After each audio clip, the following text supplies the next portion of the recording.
Court जाने के हमारा आधार तो हमने जैसे कि बताया कि एक तो जो सबसे महत्वपूर्ण आधार है, खुद स्टेट गवर्नमेंट के वाइल्ड लाइफ डिपार्टमेंट का मानना है कि उस क्षेत्र में 400 हाथी हैं, एलिफेंट पॉपुलेशन 400 है। World wild life fund for nature जो इसकी ग्लोबल एजेंसी है के हिसाब से जंगल में एक हाथी को रहने के लिए 10 स्क्वायर किलोमीटर का एरिया चाहिए। तो अगर 400 हाथी हैं तो स्वाभाविक रूप से पर्यावरण की दृष्टि से वहां 4000 स्क्वायर किलोमीटर ही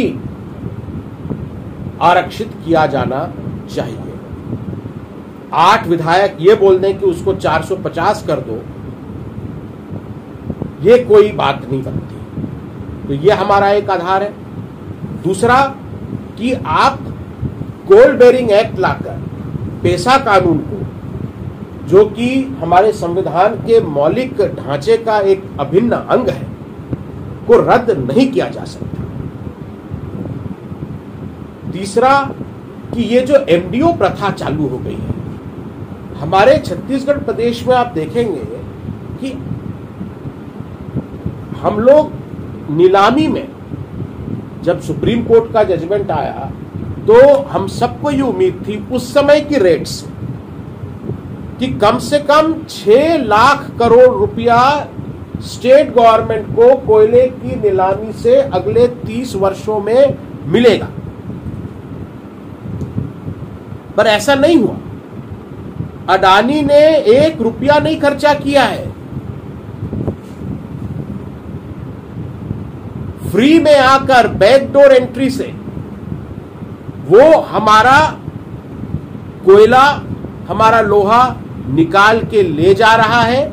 इसकी खुली छूट सरकार ने दे रखी है और इसीलिए अब हमारा छत्तीसगढ़ नहीं बल्कि अडानीगढ़ बन रहा है। और जनता कांग्रेस छत्तीसगढ़ को कभी अडानीगढ़ नहीं बनने देगी। इसका हम लोग हर जगह विरोध करेंगे। न्यायालय में भी मुझे लगता है कि अगले आप 6-7 दिनों में देखेंगे। मैं दिल्ली भी जा रहा हूं, वहां जो कुछ लोग हैं उनसे मेरी बातचीत हुई है जो इस मामले में एक्सपर्टीज रखते हैं। प्रशांत भूषण जी से, सुब्रमण्यम स्वामी जी, सुचेता दलाल जी, ये कुछ ऐसे लोग हैं जिन्होंने इस पूरे मामले को परस्यू किया है।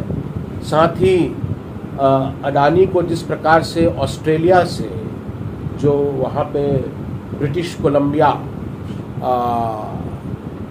एक स्टेट है, वहाँ पर प्रमुख मुद्दा अडानी था।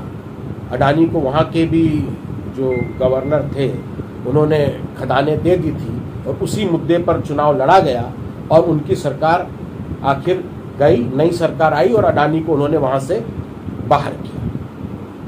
तो उन सब से मैं संपर्क में हूँ और हम लोग ढंग से इस भ्रष्टाचार को नहीं होने देंगे।